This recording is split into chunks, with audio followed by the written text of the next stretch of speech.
The thing is running 20 degrees low the entire time. It's accuracy, that's the issue. It has never once been accurate. Order in the yard. I think it's time for the people versus Masterbuilt in a temperature standoff.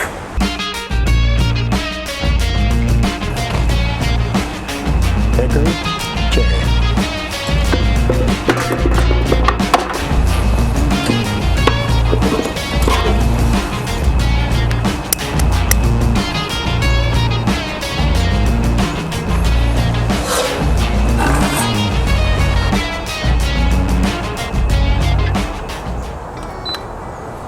We're only about 20 minutes in. The temperature spiked real quick, right up to 370, 390, I don't know, on the Inkbird 1 probe. And then the 2 probe was at 250. Anywho, let me just show you my setup. Let me see if I could. The second probe for the Inkbird's on the far side. The first probe for the Inkbird is next to that. We've got the DOT plugged in for thermal works, and then the Masterbuilt complementary probe all in the same area. And I'm just curious on the other far side. I would think it would be hotter, but so far not. I'll close her up and we'll check back in an hour or so and see where our temps are at. But so far some drastic differences, but I don't want to judge anything just from 20 minutes. Let's get an hour in without opening the doggone thing and show you exactly where we're at. What's the verdict gonna be? Innocent or guilty? This is what happens at the end of your Masterbuilt. It's gonna start shooting flames up here and sparks super high, because it's getting air. That's why I think a lot of people's things are melting up here.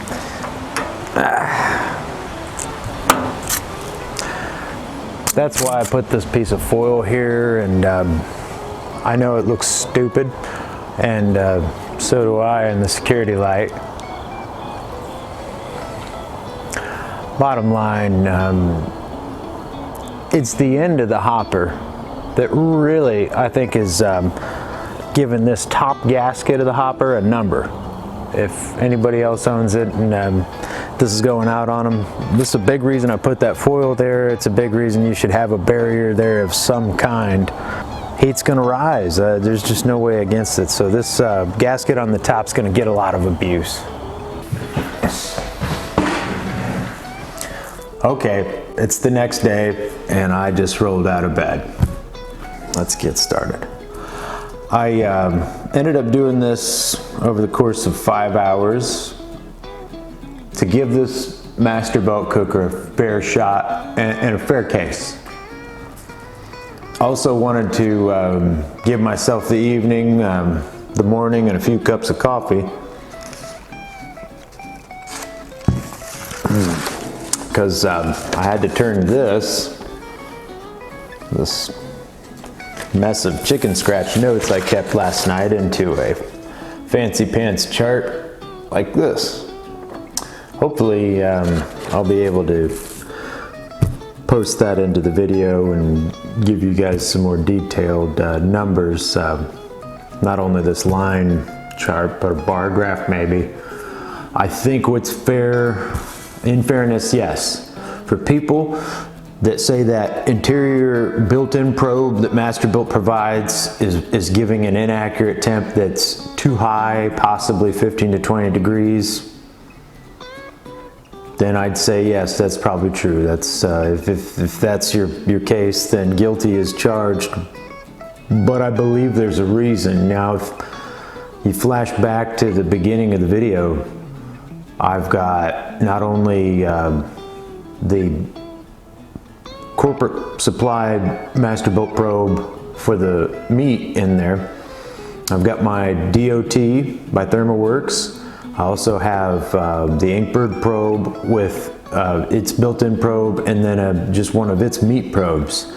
And I think one of the crucial things that ended up happening in the test is I took that second Inkbird probe and put it on the far side of the cooker, and Of any of these results, that is possibly the most beneficial and definitely the most telling is that that second Inkbird ran hot on the far side. Now that was the side closest to the hopper and likely your hot side. If there was a hot side, well, I'm here to tell you it is on that Gravity series. That part of it ran the hottest consistently across the board. 30 minutes in, an hour in, 90 minutes in, 2, 3, 4. I jacked the temperatures up about the 3-hour mark. I took it up to 400, and it partly to test. And the other part is we had a couple ribeyes that needed to be cooked. I mean, that's just the end all be all. And boy, Odin Meat Locker down in Odin, Indiana, if y'all get the shot. Point being, that hot side was at least in the 400s. It ran as much as 30 degrees higher than the rest of the temps. And from the chart, you could see off the graph, from 15 minutes on out, it was the highest and hottest spot.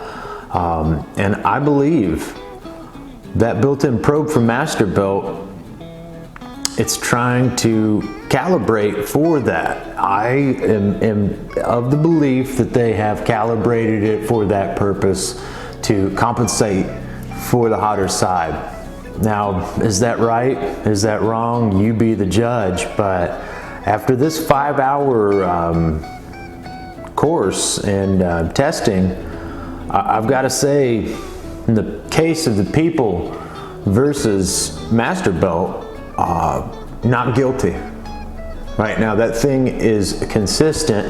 An observation that should be brought out is that the longer the cook went at 275, the first 3 hours in its entirety, I tried to match 275 throughout.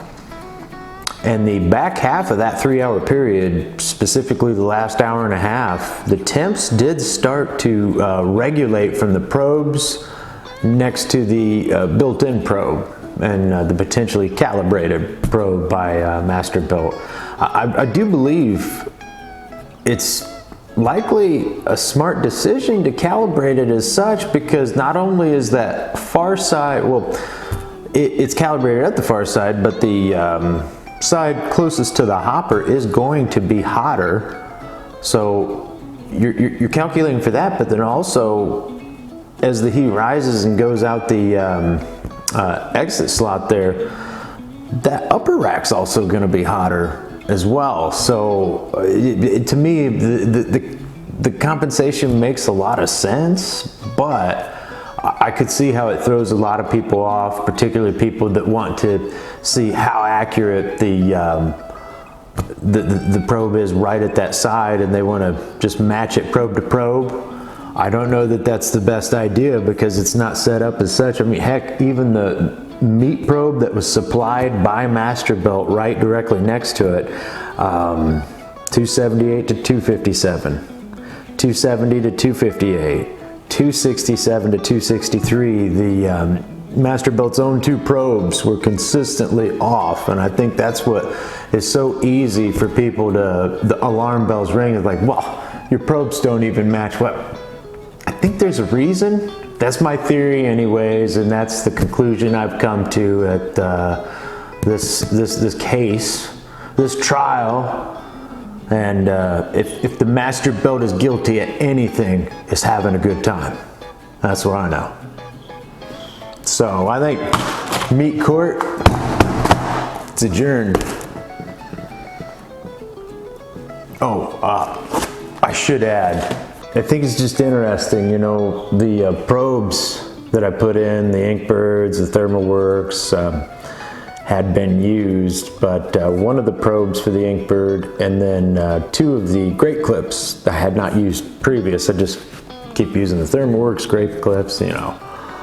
And all of it had a great, just nice smoke coating. You know, when I did this test, I wanted to include not only the briquettes, but just 3 good chunks of hickory and a chunk of cherry, like how I would normally cook. So I think it's kind of important to do the test on just a fuel source that is exactly what you would use for food, you know, and for the record, I did use it for some food, but that's neither here nor there.